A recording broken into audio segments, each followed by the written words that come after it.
Commit crimes, follow your passions. That's what I'm saying.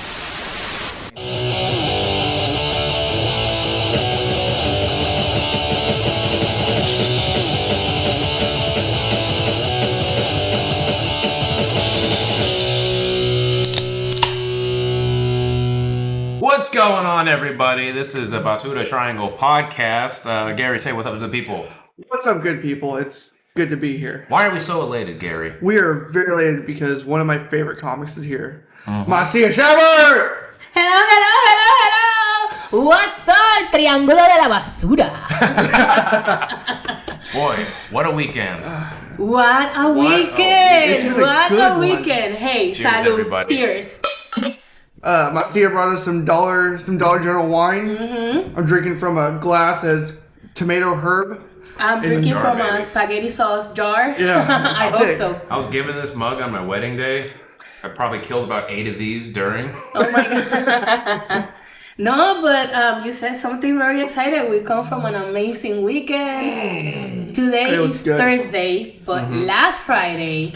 I mean, this is your. I'm sorry, I'm getting excited. No, go ahead. Okay, yeah. We come from a sold out show at the What's up? at the historic Beltonian Theater. Thank you to Jeremias Rojo aquí for putting that together. That was amazing. What an experience. That was- seriously. Thank you so much. If you were not there, you missed out. Yeah. You really did. You really did. The green room was full of people shitting bricks all the time.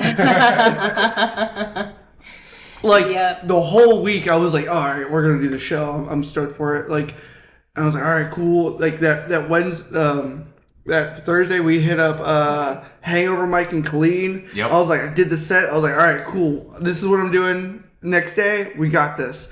And then I get there, I'm like, Oh, Fuck. No, that's yes. a stage. I was fine all the way until I just had to pull up in front of it and I Yeah. saw it. You're like, And then I'm like, and then as I'm walking in, like I knew it was a theater, but I guess in my head I imagined something different. I've never been, but it's like an old movie theater, so it's Yeah. like that big screen, and my butthole went, and I'm like, oh fuck, like what have I gotten myself into? And then. Oh, and we were eating, like I was feeding out of everybody else's anxiety. I had to host, so the first face and voice that they were gonna hear was mine. I'm like, oh my goodness. And then 10 minutes, no, like, oh my God, how am I gonna do the introduction plus some of my set in 10 minutes? It was, I'm so glad it's over, and then it went so well because it went so well. Bravo, everybody! Yes. Shout out to Justin, Brennan, and Philly. oh, dude. Yes. I have to say, man, Brennan, I Did can't so get well. over Yeah. it. I can't get over it. Like that fool impressed me so much. I've never seen him in a show. Yeah.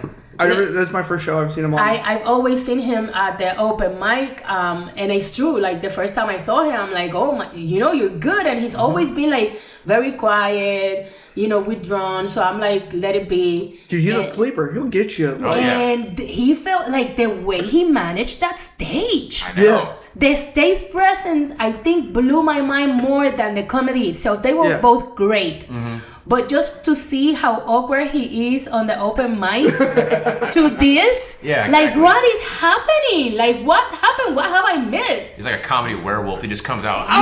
Yes, he was strolling that stage Yeah, I left know. and right and making eye contact with the audience. I'm like, who is this motherfucker? Like, no, yeah, Brennan, if you're listening, man, again, shout out, you did fantastic. Brandon, if you're listening, I'm not going to drop any names, but I got feedback from a female audience member, and she was, oh, wow.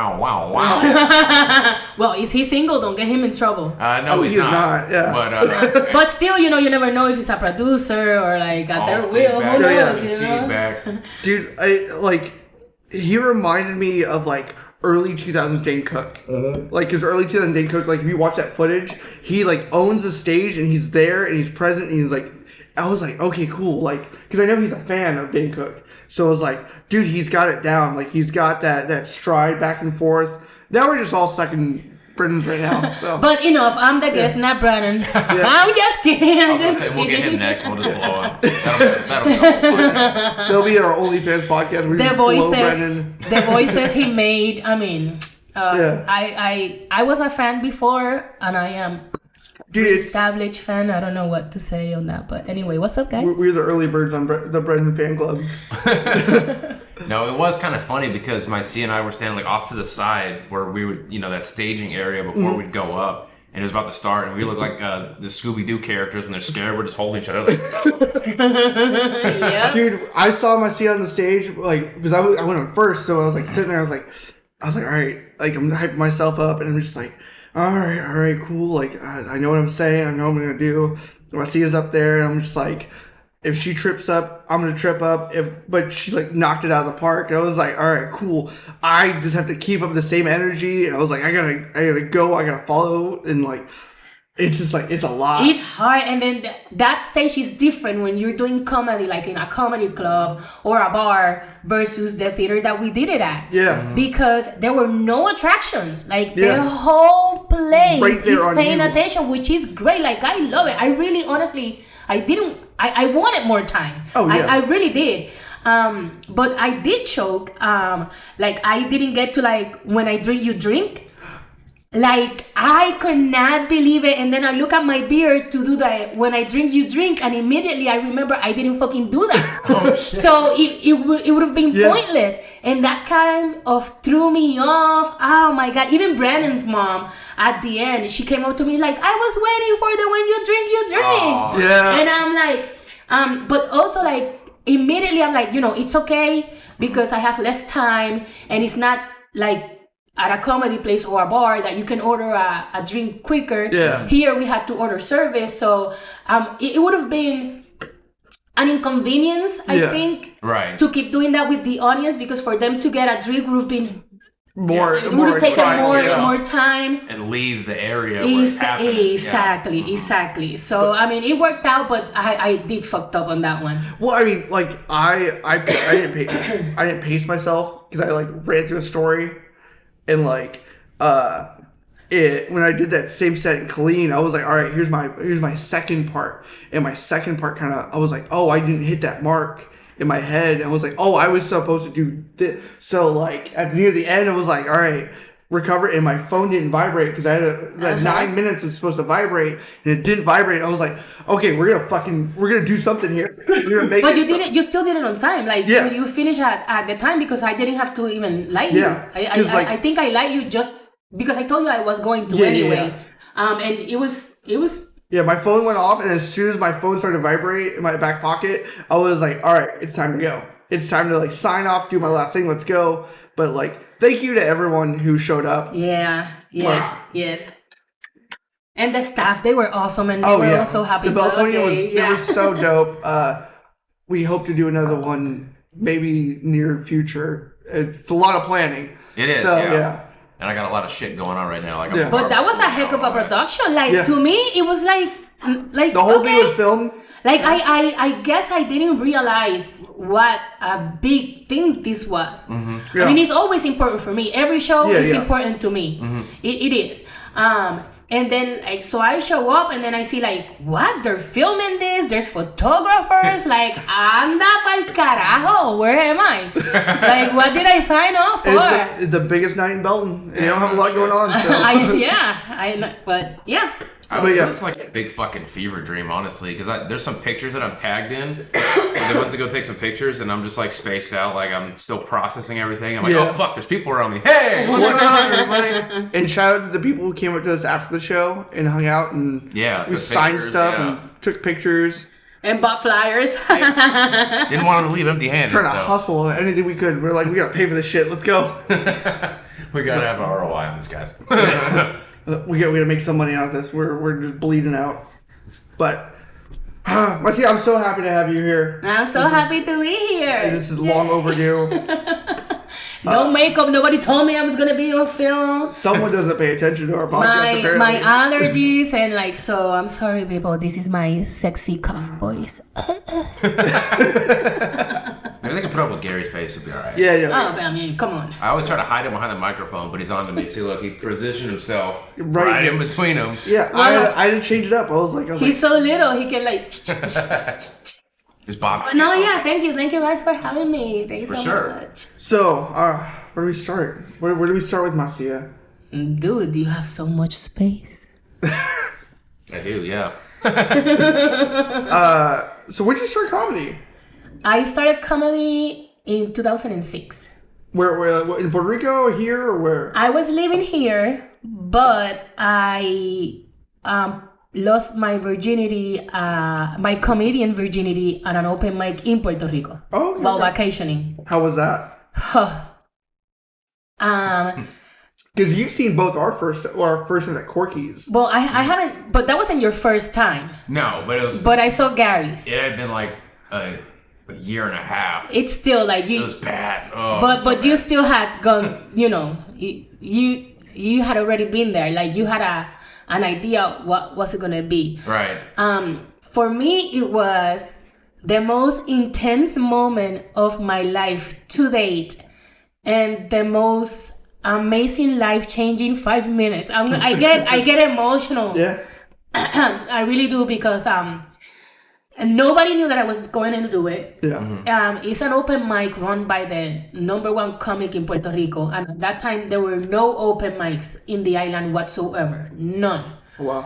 And this you had to sign up in advance to get in, and they will only get 5 comics. To make the long story short, I already had known the comedian from before, and I had a really good relationship with the dad, and me and the dad went to breakfast the day before the open mic. I already submitted. They hadn't responded to me. I'm like, holy shit, what am I going to do? Like, am I going on or not? You have to buy tickets. This is like it's like a big thing. It's an open mic, but it's a production of an It's a open mic. production. Like, you have to buy tickets like if you're going to a showcase. Okay. Because the comedian, his name is Chente, he is the host. So, like, people just go just because they are able to just see him, even if it's for 5 minutes.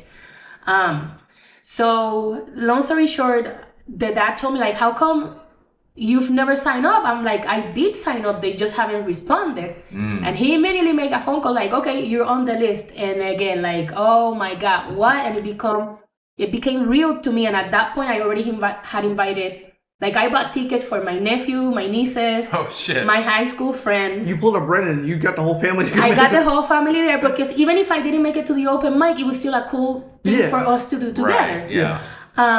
And like, I hadn't told my family, my husband at the time, like, no one. And I went up there, and so I talked to the comedian. I told him, like, hey, nobody knows that I'm gonna do this. I want to sit in the audience with them because I don't want nobody to know. Oh, okay. And he's like, what the fuck? You're doing comedy for the first time. You brought a whole policy with you. So what's going to happen if you suck? Do you realize that your nephews are going to hunt and make fun of you for the rest of your life? Yeah, they're ruthless down there, huh? No, and I'm like, I don't want to do this.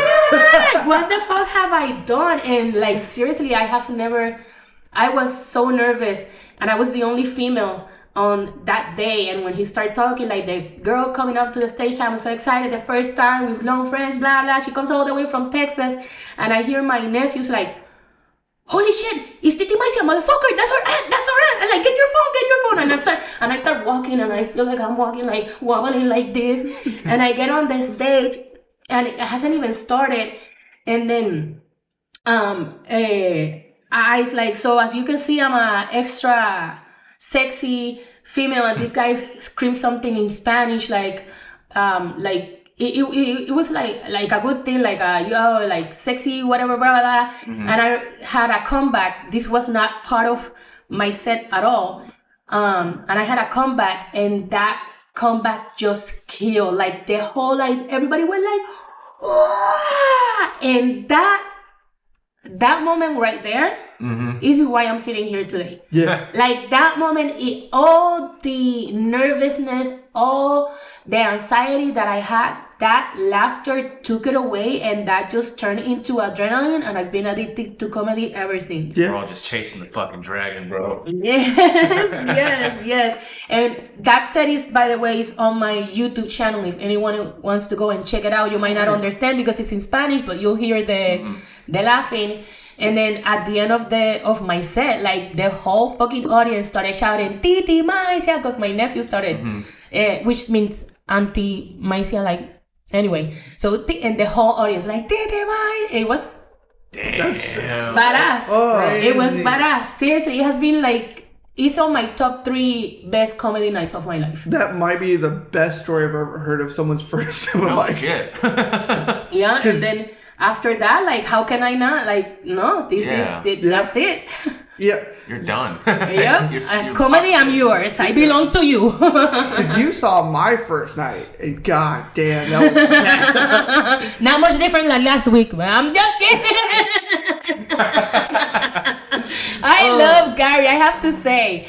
I mean, yes, but before you say this, I want to say this, and I am glad that it's on record. Because I admire the fuck out of you. Of course, I'm always going to tell people to get on stage. Yeah. It changed my life, so why not want people? And for some people it works, and for some doesn't.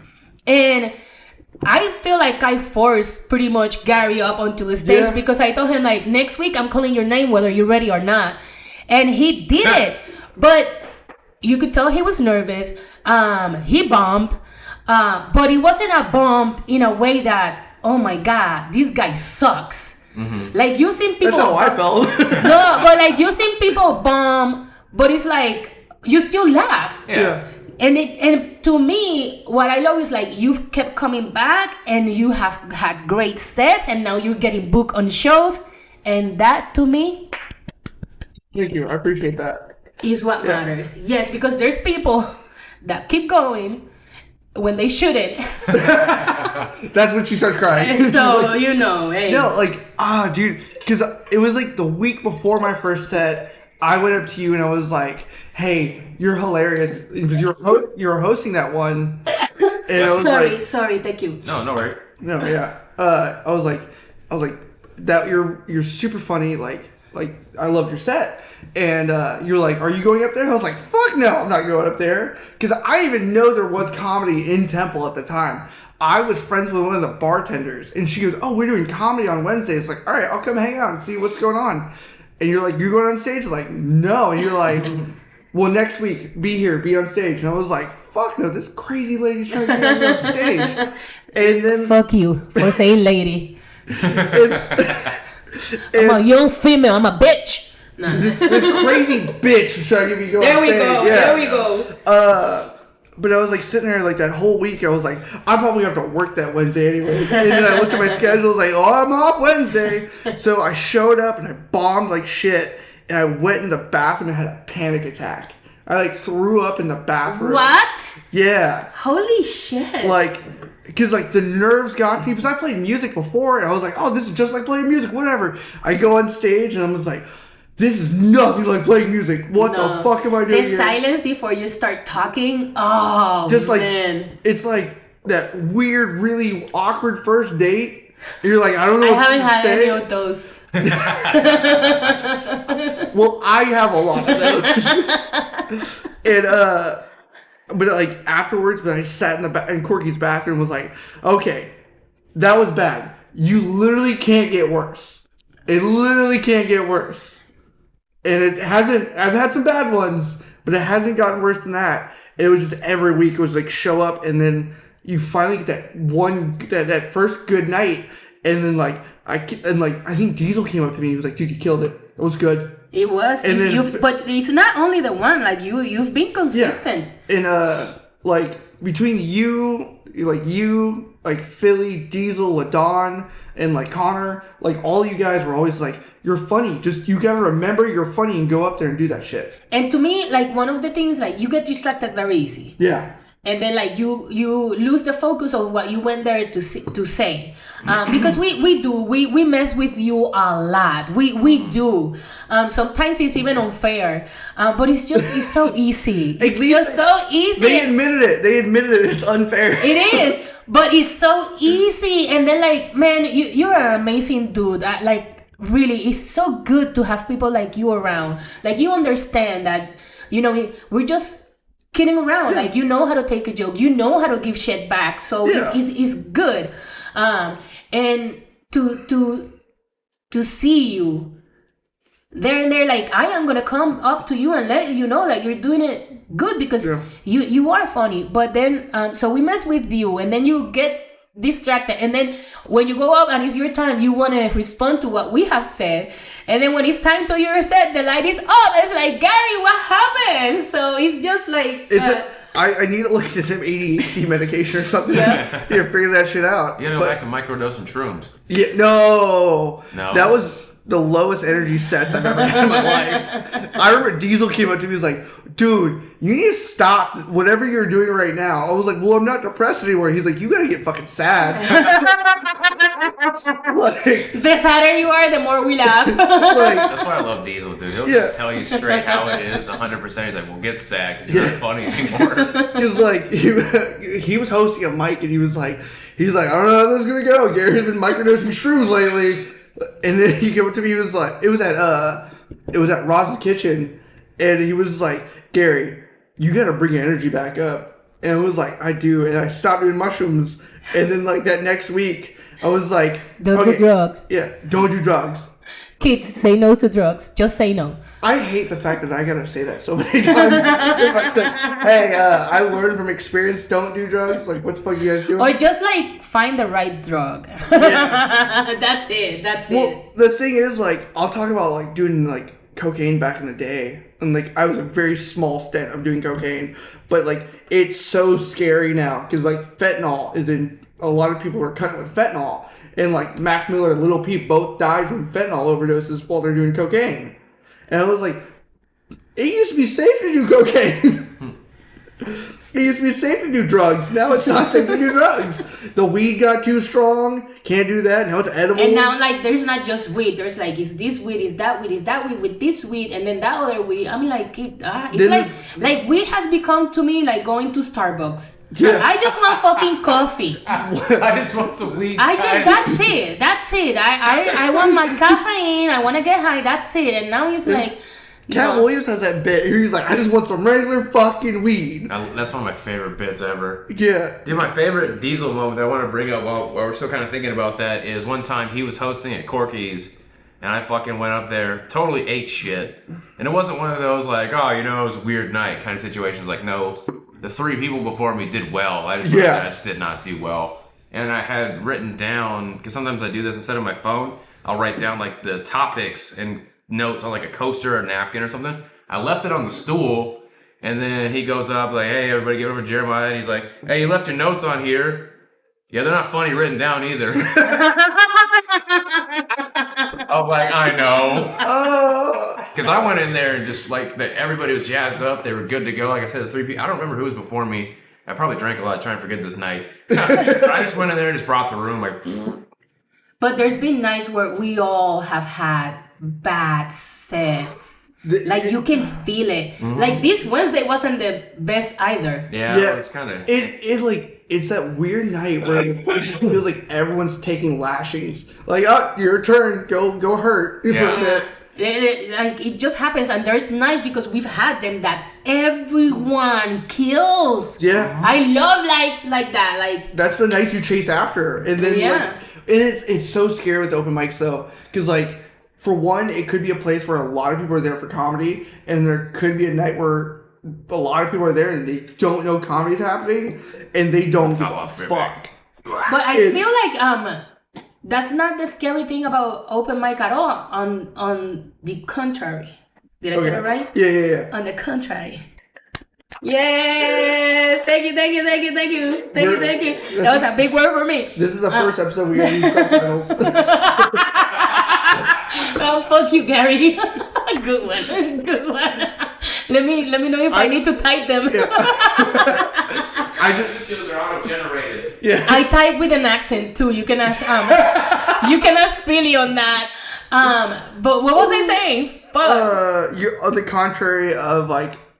What I would okay, say, no, that's the place for you to come up to the stage with notes, improvise. Oh yeah. Trample over your jokes. Miss your mark, bomb, do great, all of the above. The open mic, like the way I see it, it's like if you're in sports, like if you're in basketball, practice, that's when you're supposed to fuck up, but you're preparing for the end game. Yeah. Showcases are the end game. So to me, everything it's admissible or okay on an open mic. Yeah. It's all. So go for it. like I don't want you to be scared of an open mic. Like no, don't. That's. I wouldn't say I'm scared of an open mic, but it's just like trying new material is always hard. It's always gonna be hard because at the Beltonian, I talked about the Germany story. I remember the first time I ever told that story, and Dylan Pop came up to me. He goes, "That's a really good story if you would have put jokes in it." It was like, fuck, because it's a good story. It's a unique story, and I'm like, I can write this out. And I first did it, and I got no laughs except for one, maybe I got maybe one or two laughs on it, and I got a lot of people going, "What the fuck is this guy talking about?" And then Dylan was like, "You gotta write jokes in it." And then Philly came up to me and was like, "That's a good story. That's a good, but again." Gracias. Yeah. I'm sorry, listeners. It's spring in Texas. I apologize. No worries. But he was like, "You just gotta," he's like, "That's a good story. Just make it funny." I was like, all right. Well, from that story, you can still pull out so much other stories. When I went up on stage after you and I roasted you for a little bit, come on, Gary, there were hookers. They're not stupid. They're not going to sleep with you, not even if you pay them. Yeah. You can turn that up and say, I was so scared, and then I opened my wallet, and they actually left me money. They felt so bad for me, And I'm stuff like that. They bought me drugs instead. Yeah. There's so many. That's my biggest issue is just write premises. I'll have a premise of a story I've experienced or whatever, or just trying to write new jokes, or trying to figure out something that I almost love more than the laughter is that one guy in the back who's like, Jesus Christ. Yes. I cannot believe he just said that. Yeah. Because it's I'm not saying anything horrible, but it's just that guy just fucking said that. I had I forgot what a joke it was about. It was about something about suicide. It was, I was followed someone who talked about suicide, and I said I made a joke, and you could tell people wanted to laugh, but they weren't gonna laugh, and you just see that guy in the back go, Jesus Christ! I was like, yeah. The first time I did Corky's, I did my dark humor, and people were listening. They weren't laughing. Listening to me. Yeah, I'm the guy who was born. Let me make a note not to learn English from Jeremiah. But they were paying attention. And I was trying to bring them back up. I was like, you guys can laugh at this. I'm on stage. I'm comfortable talking about this. This isn't a manifesto or whatever. And this one, it was a lot of older people. And this one older lady, she was just looking at me. She was just just mouthing. No, get help. Man, that's one thing I love about Corky's. Mm-hmm. The audience is always so mixed. Yeah. Mm-hmm. It is, you can never, when I have my showcases, a lot of comics that have never been there, they ask me, what things can I talk about, what things I cannot. I never put boundaries. To me, that's limiting comedy. Why? You talk whatever you want to. There's things that I personally don't like. Yeah. Mm-hmm. And I'm not going to put someone on stage that does that type of comedy. I don't book comedians that make me laugh. Mm-hmm. You don't have to make me laugh. You're not making a show for me. You're making a show for the audience. Yeah. And I feel like I'm very open-minded, but I follow the reaction of the places that I have been when I've seen this comedian do comedy. Right. And I listen to the reaction of the public. I have booked people that as a comedian, I honestly really dislike their comedy. Yeah. But the audience likes it. You're like, That's enough for me. You're like, are you guys serious? Are you eating this shit up right now? Like, no, to me that's it, because we're here for excuse me, for the laughter. That's what matters. So I'm not gonna tell someone, don't joke about this, don't joke about that. But anyway, so they always ask me like, what's the crowd like? And I'm like, I have no idea. Yeah. One day you can go in and it's all old people. Yeah. Like, it's crazy. Like, retired people. It looks like the senior citizen discount situation just happened. And then another night you go and it's all frat boys. Yeah. And or then army guys, like a lot of army guys. And then another time you go and it's all single women. And then one night is all of the above. Yeah. I mean, to be fair, most soldiers are just frat dudes.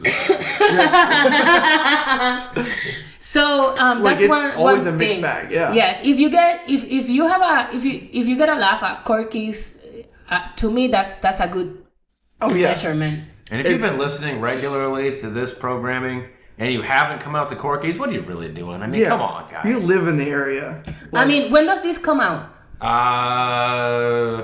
Not this upcoming Tuesday, but the following. So 2 weeks from today. Tuesday. Next Tuesday. Wait, next Tuesday? Not this upcoming Tuesday, the one after. Oh, yeah. So basically A week and a half. Week and a half, yeah. Yes. Week and a few days. So if you're listening this, if I told you to come to this Saturday at Corky's, it will mean nothing because it will be in the past. Yes. So I'm talking to you in the future. If you didn't go to Corky's this Saturday, it sucks to be you in the future because you missed the past. What? I don't know. Dig it back up, yeah. I don't. Hey, if someone understood what I just said, let me know, please. I got the gist of it. Context clues. Okay. I was doing that to the build-up to the Beltonian show because I did a couple, like with those trash guys. But they said I'm funny. I was listening to their episode of Scott today, and I was like, oh yeah, I forgot that's a thing. We got to keep that going. Oh yeah. They told me that it wasn't going to air till after, so the whole time, like, trying to hype it up, like, oh, never mind, it's going to air after. And then it aired, like, the week of. And he didn't even tell me. It just popped up on my Spotify. It's like, hey, new episode from They Said I'm Funny. Oh, hey, it's me. Yeah. Speaking of They Said I'm Funny, whatever. Yeah. Whatever. Whatever. Adam Wolf, you suck. Yeah. Bullshit. Like, hey, Justin and Adam, whatever. No, we like Justin. We like Justin. Hey, Not anymore. Not anymore. Eat a Fuck bag. you, Justin. Eat a bag of dicks with your white armpits. Dude, I was so excited to go on there, and because they do it like really. Have you listened to it? No. The beef aside for a moment, I do like the programming. I want to know what's the beef about. Oh, espérate. I want to know what's the beef about. Well, I like the idea. I like how it's executed. They do a good way of like getting into the people's backgrounds, asking good questions. More of like an educational kind of meeting of the minds kind of thing. I go in there and we're just fucking bullshitting about nothing. I'm waiting for like the formula to kick in, and they're like, "Oh, that means you were not important." Yeah. I mean, we didn't really make notes or anything like that. So if you listen to my episode, it's like this. We're just fucking shooting the shit. Scott, So you see, I'm not important either. They didn't do no research. What the fuck? No. I'm just excited That's to not, be here. that's not our thing, though. Yeah. So I listen. I am drinking and talking shit. I'm good. So what you're saying is for your hang episode on. is they stole our formula. Let him finish. Yes, and here's how I know that. Because Scott and I recorded the same day. He pulled in as I was pulling out. And she was a very happy girl. Yeah, I know, right? Here, Scott, take good care of it. I kept it warm for you. I'm sorry, my mind is too dirty. You know this. But okay. They record that episode, and it's right back to their normal formula. I was like, I wanted to do that. Yeah. So like we kind of covered the bases, but not really. And then you have to drive all the way to fucking Waco to do this. Yeah, they want to do like 8 a.m. yeah. What? Yeah. So you know what? No, like because Justin had told me, like Justin has been like hiding from me, and I didn't get why. And then finally he came out like, no, because we've been wanting to have you in the podcast, but blah blah. I'm like, whatever. Like everybody that has a podcast and hasn't invited me and is in the Central Texas comedy scene, like it sucks to be you because come on, like I feel like I have shit to say. Like I'm not a guest. I like the godmother of Central Texas comedy. and that makes me sound very old. Like The hot stepmom. The queen. The MILF. The MILF. The MILF of the CTX. There we go. The MILF. I like that very much. Yeah. But it's like, okay, and keep seeing like, new episode with so-and-so, a new episode, but it's okay. Mira, I am watching you. We beat you. We fucking beat you. This is, besides Alex on AC, like, Life is Better with AC, which I also have to kind of force him to invite me on the fucking podcast. How the fuck was I not his first guest? I have no idea, but it's okay. I was like the third. Top 5. The only good thing about High 5, top 5. the one thing that saved him is like I drank all of his whiskey, and I think I ended up passing out in his couch. So on his couch, not in. I don't fit in it. I fit on it. When I did Alex's podcast, we were drinking some like Christmas beer. It was right around Christmas time, and like we were doing Corky's that night, and we were doing Green Door that night. And I had like 3 beers at his place, and then I had to drive back to Temple. I'm driving to Temple 2 or 3 beers in, and I'm like, I'm fine. Like, don't support drunk driving, but I'm like, I'm good. Well, 3 beers is not. That's Yeah, like it's not drunk mouthwash for me exactly. in the morning. That's nothing. But I look in my rearview mirror, and I've got 3 state troopers just around me, and his I'm like, butthole went. yes. You got a state trooper for every beer. Yeah. I was like, Jesus Christ, Alex, I swear to God, if your podcast gets in trouble, Yeah, they fucking wheel out the TV into the courtroom and just press play. This is our evidence against you. I'm like, fuck you, Alex. I think he will actually like drive to the court and submit it as evidence. Like, oh yeah. Alex would be like, fuck you, Gary. Can I get a show in there for the inmates? The only way, Like South Philly said, go to prison and get material. yeah. I'll be the comic of. I'll be like, I keep laughing. Let's go. Dance like a monkey for him. Let's go. Well, hey now. No, I'm just kidding. But yeah. Fuck. Where do I? Come on, Jeremiah, like, ask me something. He's been like. I feel like I've been a big mouth today. That's what you get for being in the middle. I'm not going to interrupt you guys, but No? ask you something. Why is it that we drive on parkways but park on driveways? Because the English language is stupid. That's true. I'll take that. All right, guys, this has been fun. No. It is. I'm sorry, but like. A deer in the headlights. So that's one of my jokes. Like. That's true. Fixing to. Yeah, there's I'm way, in a pickle. There's Okay, way too many That's ways Southern. to say That's not shit. just English. That's But Southern. it's well, I live in the southern state, so Well, that's the English. problem is that you can travel around Texas and get different kinds of English. Well, yeah, that's true. Go to like Southeast Texas and Or just, like, Louisiana, shoot. trash. But you know what? Can I speak Spanish in your podcast? You want to? So like on that same gist about like why do we park on driveways and drive? What was it? On parkways. So in Spanish, ¿por qué nos descarrilamos y el tren se desvía? So like the train gets derailed, but the cars get like trained. That's like the translation. Like I see. like a fucking train should be like Yeah.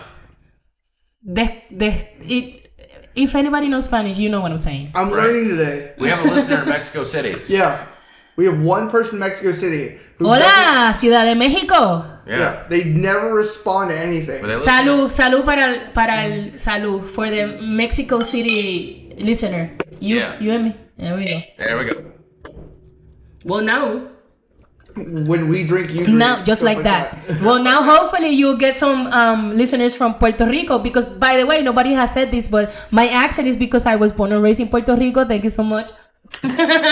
We're actually the inspiration for the podcast name, like the Basura Triangle, Bermuda Triangle, blah blah.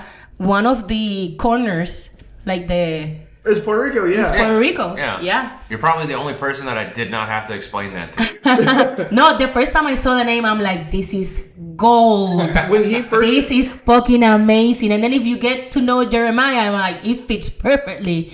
Because you never know when he's actually joking or being serious. Like, you have this face. Like, man, like, seriously, it took me a little bit to get used to your comedy, because your face is saying something completely different than what your set is saying. So it's like, what am I supposed to laugh? Like I'm sure, like I don't know. And then like I knew him being Samantha's husband, and he's like, what? Like this and that, like what? Like, you know, so but it's all good. Like I just envision, if Jeremiah ever has a daughter, I pity the boyfriend that comes to meet him, because he's gonna be one of those guys, like he's gonna be so serious and asking, like Bad Boys. Oh yeah. Bad Boys, when Will Smith is acting like all tough with the guy. Yeah. Have you ever been with a man? You wanna? like what? What is happening? Sorry. That's it. Okay. No, that's fine. Yeah, I've been trying to fix my face for years, and I've been wholly unsuccessful. I just don't notice it. I have the male equivalent of resting bitch face. It's just like, When I I'm first so met, happy. When I first met you, I was like, I always try to read people quick, and I was like, I don't know how to read this guy. But then you went on stage like, he's funny, but I just gotta learn how to read them. Yeah, you know. Yeah, because even when he's laughing, he has a serious face. Yeah. Like even when he's laughing, he's like, "Oh my god!" Exactly, like that right there, like psycho, quick, or like Merry Christmas. that was my knife sound effect. Yeah, I know. It was so good. Like, no, he meant it. Christ. This might be, I talk about dubbing in sound effects all the time, but then I get too lazy to do it. This might be the first time that I actually Don't worry, you don't have to do any dubbing or sound effects. Mysia's here. I am doing them all for you live here from Belton, Salado. Where are we? Belton, Texas. Thank you very much. No, with the fucking traffic, it would have taken another 15 minutes to get to Salado. Yeah, no, fuck your Belton traffic. Dude, the past 3 times I've had to drive this place. It was easy for me. It was... No, but I took the highway. Don't blame it on the highway. Blame it on your stupidity. Because for the Philly episode, I like had to take the access road the whole way, and then for the Beltonian. Listening to this, by the way. The Beltonian, I just edit it out and reference episode It just cuts to me like right in the face, like God damn it, Belton. I texted him earlier. It was just like, I might be late. Like, fuck Belton, this traffic bullshit. I'm sorry. I will get right on that. Yeah, sir. you should. Well, can I ask questions? Yeah, sure. Okay, so what about you? Like, when was your first open mic? What got you?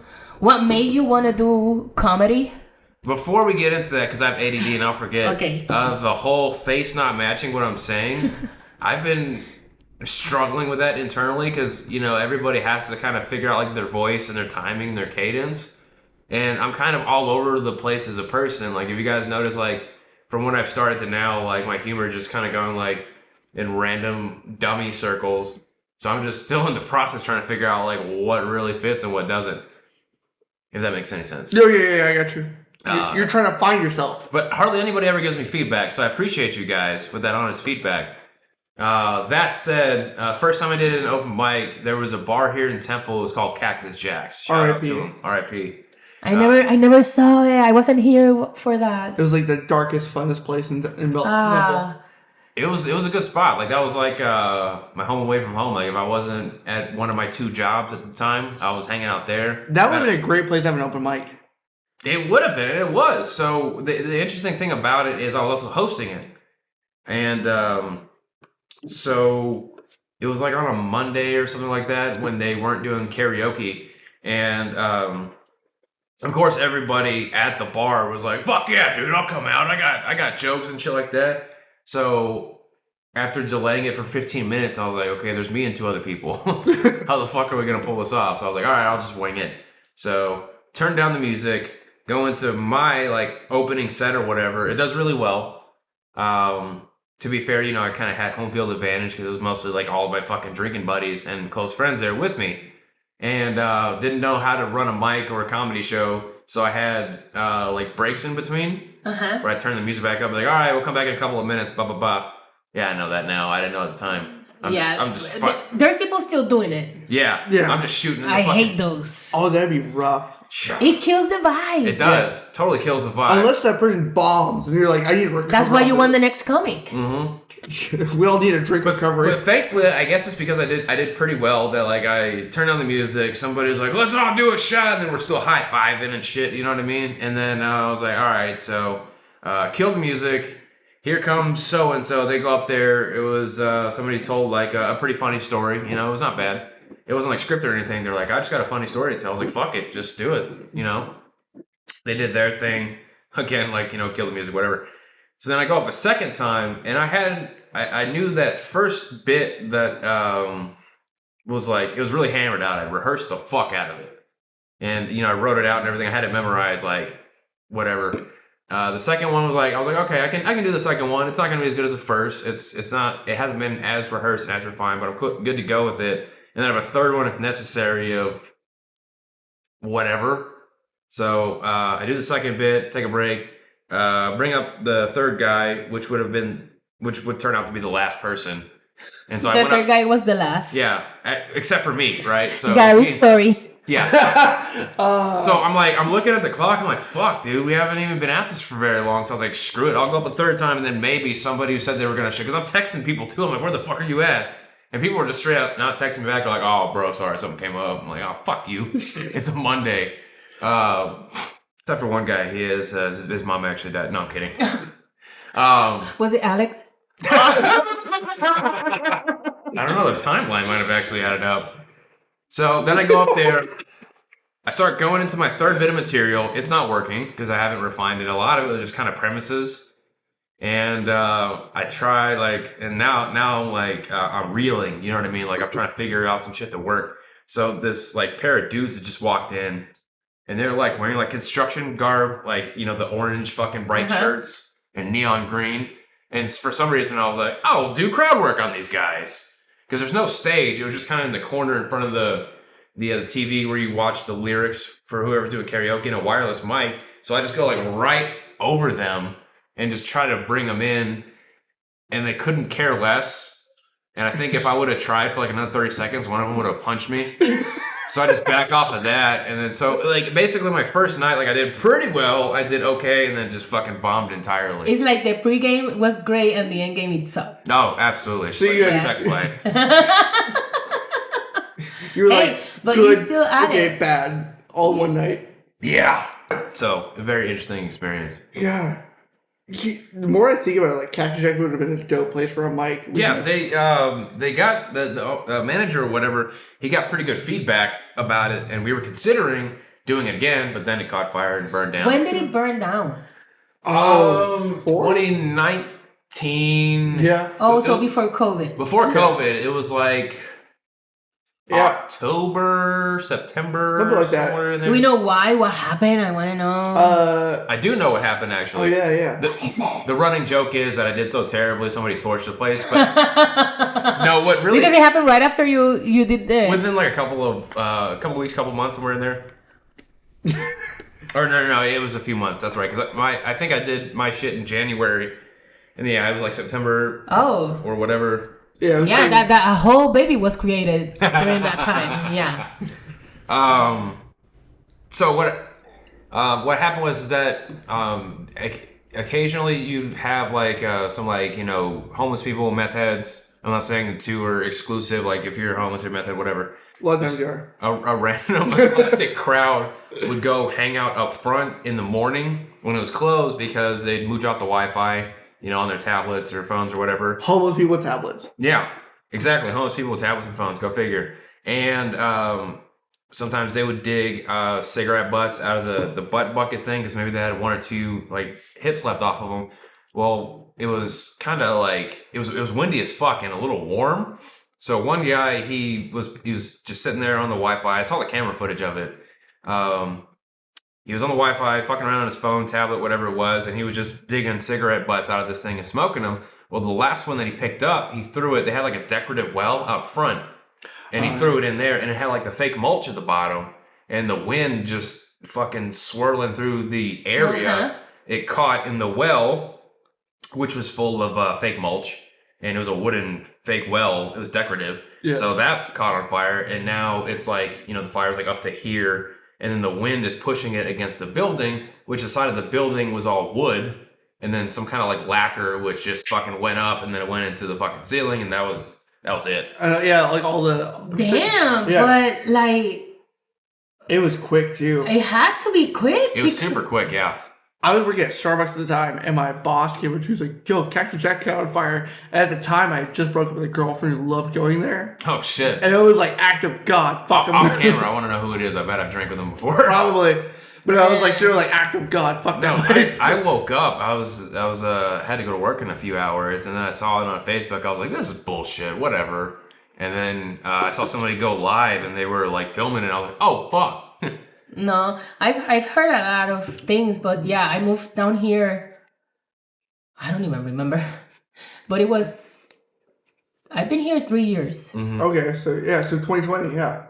At the end of 2020. Mm-hmm. So that was. Because you came down here, if I remember right, because of comedy? Yep. Yeah. Comedy brought this angel to us. I wanted my target was Killeen, actually. Yeah. Because I had been doing comedy in Killeen for years now, in Spanish. Like with this comedian that I told you about with the open mic, he came on tour. And from that open mic... That's awesome. From that open mic, my next comedy moment is he asked me to open for him in his tour in Texas. Okay. So we did San Antonio, Houston, Austin, Killeen, and Fort Worth. And at Dallas. It's all over the place. Yes, so That's from awesome. 5 minutes to 15-minute opening. Oh, wow, yeah. Like 5 different cities, and at that time, I'm so stupid. I've never done this, so I thought I had to do a new set in every fucking show. Oh, God. I have never written so much. That's why I think I exhausted myself. Yeah. Right. So I can't, like, I sit down to write and I can't. Yeah. Like, I do things and I remember and I just go from there. Like, I get so much anxiety thinking about sitting down and writing new material that I can't. It's so hard to sit down and write new stuff. Like, I'll be laying in bed and I might think of something and I'll roll back over and I'll I make notes on my phone. Yeah. Same. Yeah. But like to sit down and write, I can. So that's how I discovered Killeen, and I realized that there's so many Puerto Ricans in Killeen because of the military base. Yep. And then right after that show, a producer from Florida saw that I had opened for Chente, and he brought a tour to Texas, and he had me be on that tour. Oh shit. So it was like bam, bam, bam, bam. Like my first 3 years of comedy. Wow. Okay. It's fucking... Yes. Holy shit. It was like I was thrown into the wolf, like, dude. And then I that moment I was the only female doing comedy. Yeah. So everybody wanted a piece of me, but that's not just the comedy, dog. So, but it was really good. Like, I had to learn really quick. Yeah. Yeah. And I was also taken advantage of, like, you're new, so exposure is good enough, you're paying, yeah. Not everybody, other people like, hell no. Yeah. Like, because when I got that check, I'm like, is this right? Like, what? It's like, of course. I mean, like, oh man, like. I learned that was one thing I learned because I played music before, and like when you're playing music, a lot of times people are like, "Oh, it's the exposure," especially Austin music. They're like, "Oh, well, you're in a big city, so have fun playing music for free." To me, there is moment and situation where the exposure, yes, the exposure is worth it, especially when you haven't done shit. Yeah. You know, when you haven't paid your dues, to me, it's very important. That would be another podcast because I get very heated on that subject. and I will take another hour for that.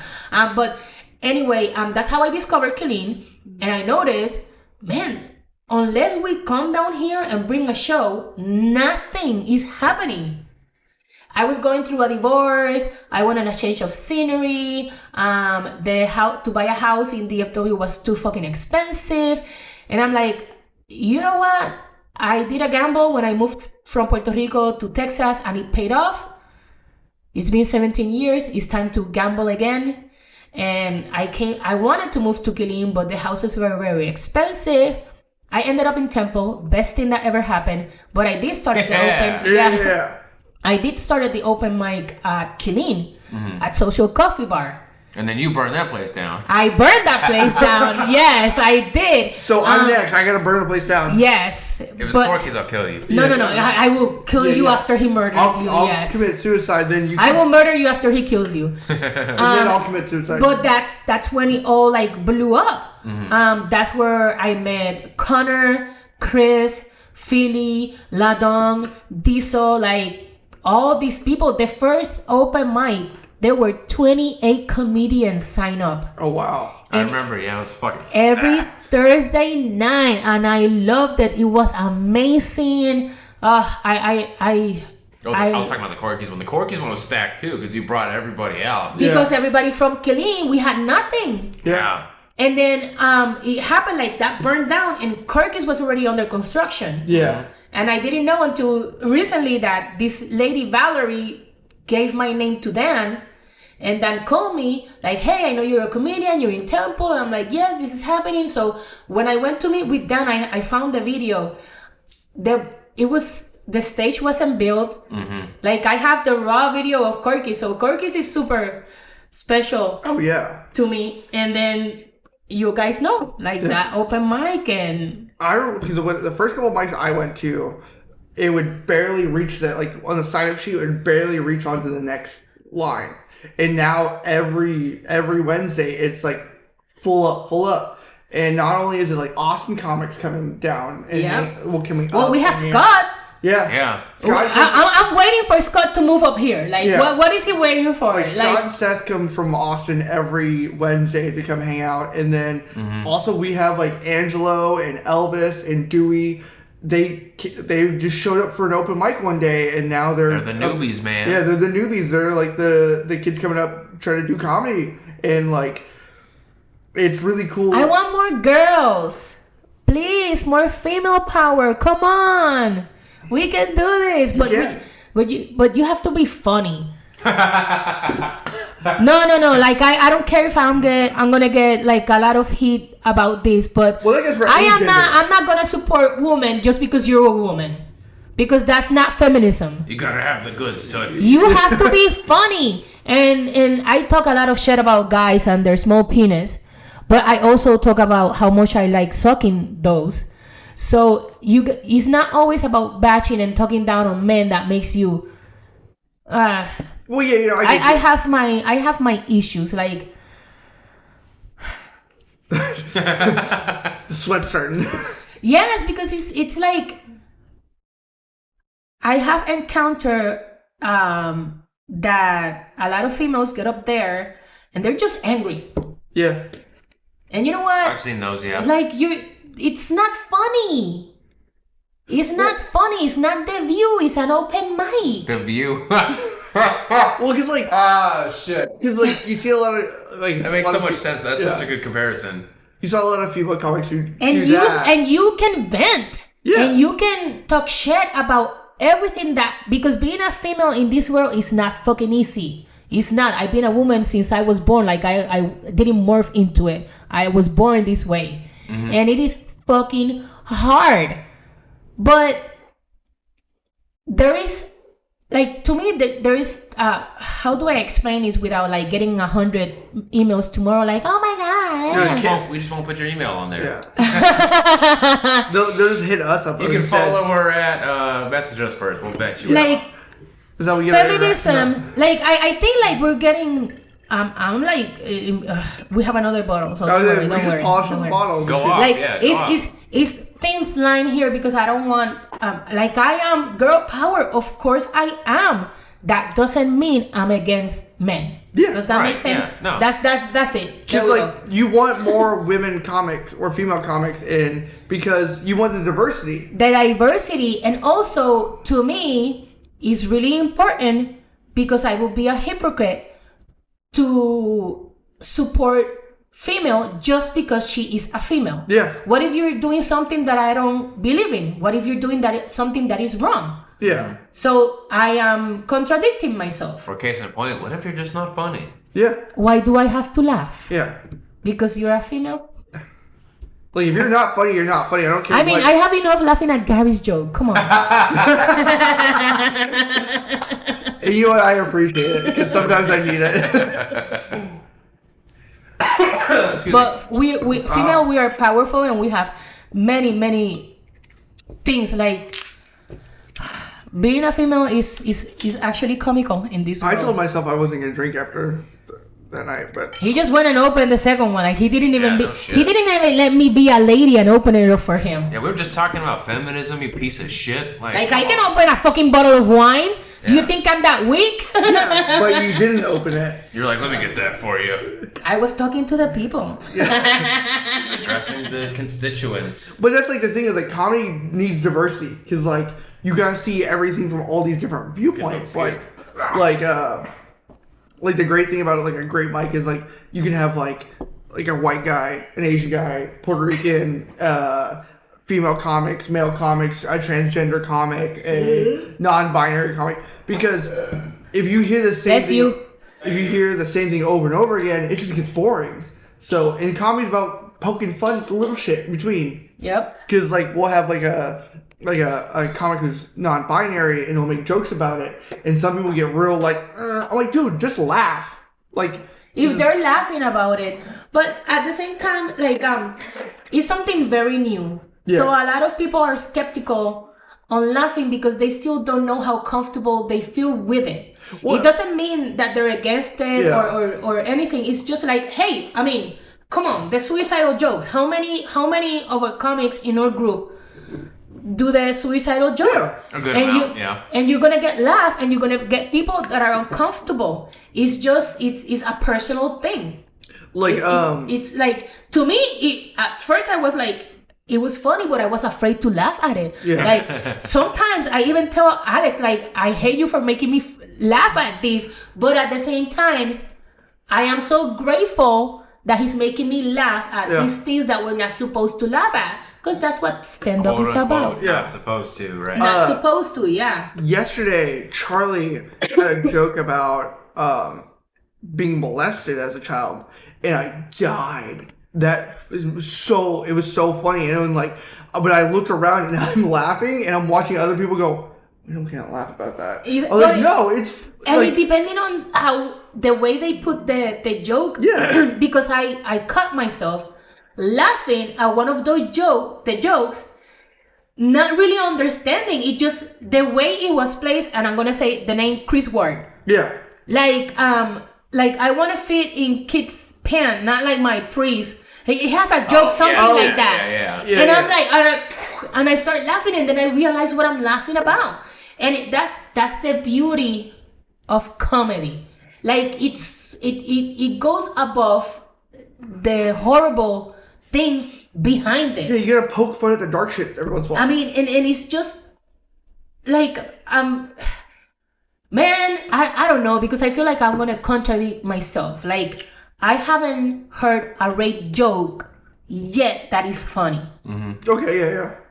But if I hear it, I'm gonna gonna be laugh funny, about yeah. it. But like, oh my god, I don't want to be in that situation. Well, yeah, because like it's like I've told people before, because I've seen like people who like that drunk guy who showed up at the open mic is like, oh, well, all those guys are doing jokes, so I'm gonna go up there and do a joke too. And then he says like something weirdly racist, and I'm like, you can write a joke about race and it be funny and be touchy, but also like you can go up there and say some racist ass shit and it's not funny.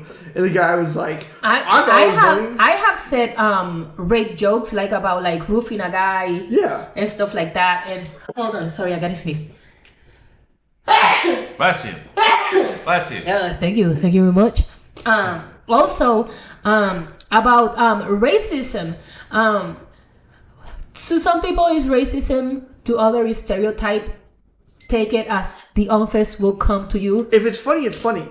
But like with South Philly, Yeah. like, hey, your credit score is not gonna get messed up. Yeah. But then he's the first one to talk about it. Yeah. You know, and it's like that motherfucker probably has a better credit score than I do. Yeah. Right. You know? So it's just, I think we are the last strand of real, what is it? Let me think of it in Spanish and see if I can translate it. Okay. Freedom of speech. Yeah. Freedom of speech. And now we're also getting canceled. Well, yeah, and that's the thing is, like, a lot of people, they care too much. I'm like, it's a joke. Like, stop jumping at this. Like, you're not going to get famous for canceling me. You're not going to get famous for saying, like, I'm all high and mighty and this person made this joke about this dumb shit. Yep. Like, it's just a fucking joke. It is just a fucking joke, but we have to also realize that sometimes even a joke can cross lines. Oh, yeah, of course. Because we've seen it. Yeah. Like, don't tell me you've heard a comedian say something and you go... Yeah, as a comedian, you hear shit, you're like, that's and you not go like, cool. ooh, Like, God damn. yes. And then, like, you have to have balls to go there. And, like, I have been on show with people and I'm listening at them and I'm like, I cannot wait for this idiot to get off the stage. And if people don't react to your stupid, racist, or derogatory joke, then don't belittle the people for not being, oh, you don't have a sense of humor. No, they do. They just have a sense of, they're wise. I don't know. Anyway, the wine is getting to me. Like, I get what you mean, like, because, like, it's either your audience is very niche, your audience is very small for that joke, or that's not funny. It's just not funny. Make a new one. And there are places and places that you can do jokes. I mean, like, come on, like. You know, as you go on the road and you do show after show and like, because you can have this set tonight. Yeah. And then tomorrow you do the exact same thing in another place. Totally different reaction. It's dead silent. Yeah. It's dead silence. And it blows your mind. Like, what is it? It's the people. Yeah. Mm-hmm. It's the people. You can be the funniest person in the world. If the audience is not ready for your type of comedy, then that night you're not gonna be funny. Take the lump. Take it. Yes. Yeah, deal with it. Yes, and just roll with the punches. And that's when you have to understand, because this bothers me a lot.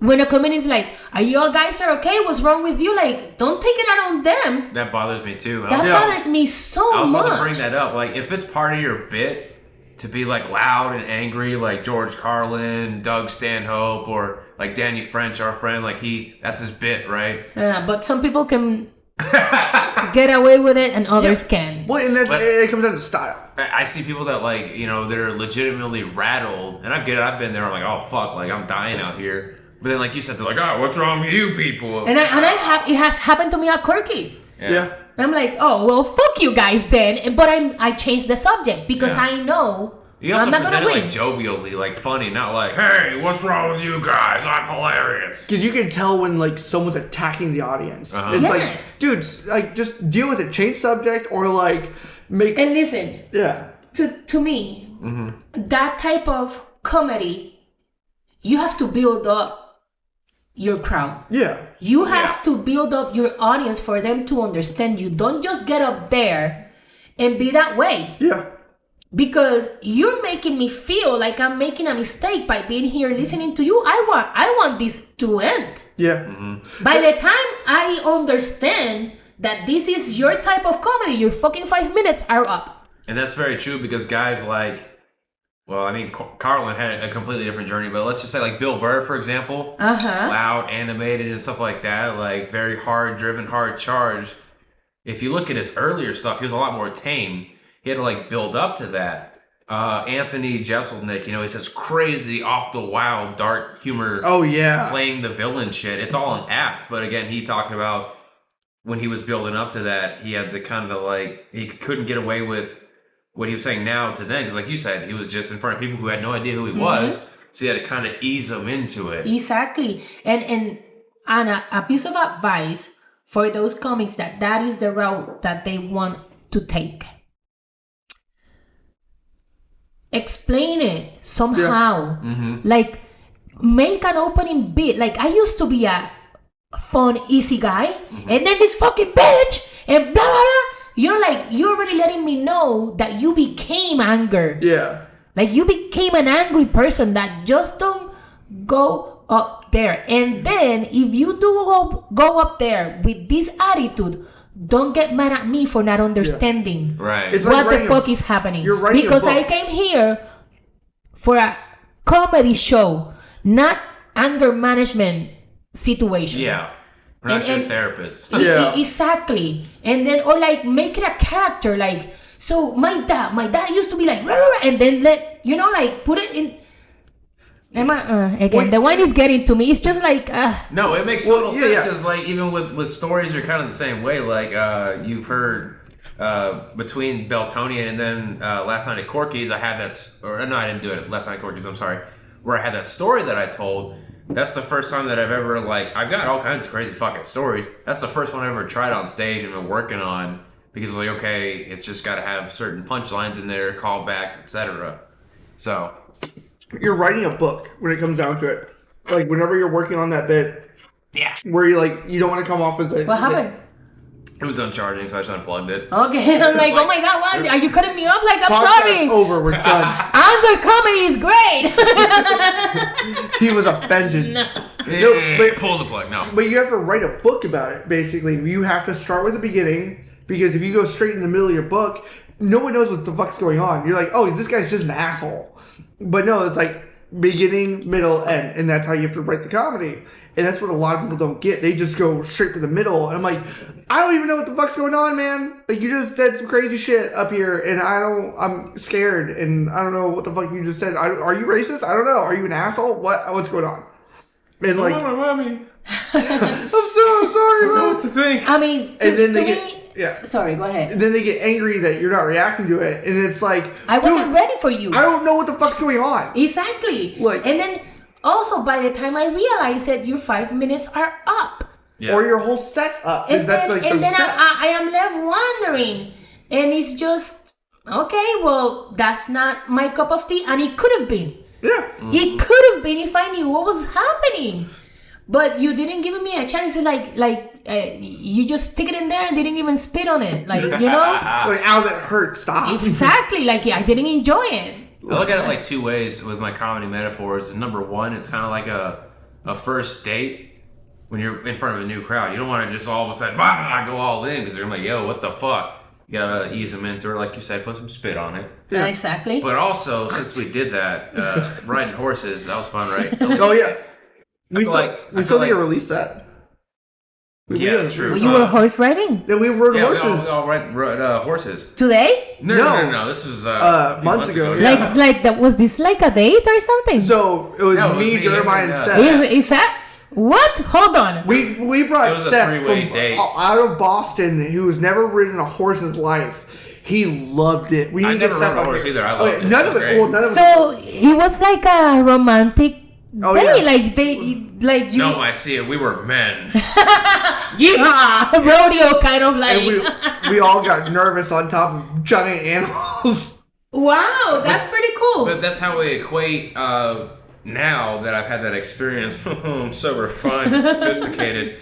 It's like, to me, like doing stand-up is kind of like riding a horse because you're on top of this fucking thing and you're in charge, right? But it vibes off of you. If you're freaked out, it's going to be freaked out. Yeah. It's a mutual in charge situation. Yeah. Ideally, yes. But if you start losing it, they're going to lose you and they're more powerful than you are. And Exactly. they're going to fucking... "Ah!" You might have Beautiful metaphor, bro. Thank you. Wow. I'm sometimes... a Mira, writer. Don Rojo aquí hablando las cosas. Very nice. I have no Yes. clue what you said, but okay. Mr. Red here telling Yeah. it like it is. I got the gist of it. Well, no, like, that's like, I used to have this argument where I was like, I have a microphone, I'm gonna win this argument. That argument is not there anymore. I have a microphone and I'm still gonna fucking eat it up here, and like the argument is still won by you because I'm trying to get a reaction out of you, and I'm not getting shit from you, so I'm just like yelling at a wall. And like sometimes it's just because that set's bad. Like your joke wasn't good, and there's other nights where like the vibe is off and like no one's gonna do well. No. Or it could be a good joke, your timing sucked, there's a lot of different things. Or the against the mood in the place. Yeah. Like, and sometimes you only need one person. Yeah. Like, I love having Adam in the audience. Oh yeah. And like that just makes other people want to laugh. But damn it, I lost my thought of frame. Like, You know, what it was a really was good it? contagious laugh that I missed. Chris Dixon. Yeah. Oh man, Chris, if you listen to this podcast, please come back. Please come back. No, don't let me It's sound. kind of like that. I think I had the cadence. Man, Chris, that motherfucker, like, he came into our life like lightning.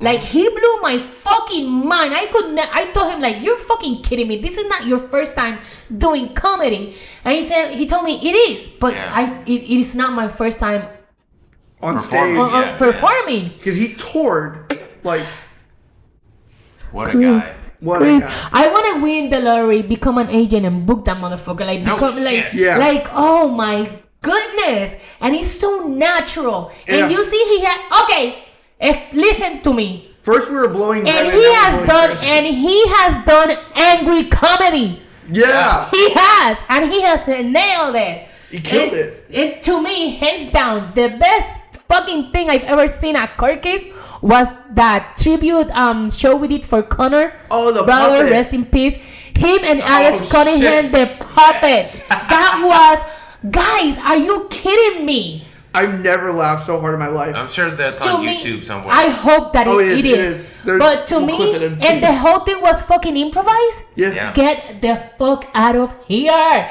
Like, that just speaks volumes of how genius Chris is. And then, of course, to have the puppet, Alex. Perfect. I need to see Alex dress up as a puppet. Man, again. that was just insane. But that night also, another one that, in my opinion, blew it out of the park, Adam. Yeah. Oh, yeah. Adam, That's, like, oh As my much God. Adam, as much as I hate you, as much You as don't hate fuck him. Fuck your podcast. Yeah. But Anyway, I'm Adam- sorry. I'm sorry. We've been drinking wine. This has been great. I'm going to the gym after this. No, you're not.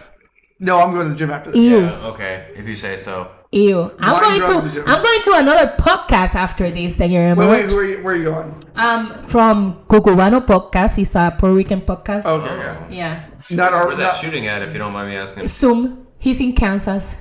Oh, Kent? oh, so So I'm not, going virtual? home. not today. It's gonna be virtual. Yeah. Oh, Okay, okay. okay. Yeah. So not. I thought you meant like when you get out of here, you're going straight to another one. I was like, holy shit. Well, all right. I'm straight to recording that one from the house, from Gotcha. my house. What time? After 8, Oh, we're whenever good. I'm Okay. ready. I know. Yeah, we're good. This will be a couple It's about hours. time for us to wrap this up anyway. I It's know. been I feel over like an I hour. have you guys here. Like, No, it's fine. This is about the sweet spot between an hour and a half. We're good to go. Oh yeah, it's been fun. I've been super stoked to have you on here. Like we've been talking about who next. I've been drinking. I'm having a good time. Yeah, exactly.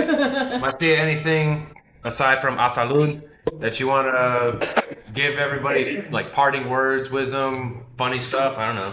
If you have not laughed today, your day has been wasted. You're dead inside. It doesn't matter what a horrible day you've had. There's always a memory that you can go to that it will at least bring half of a smile.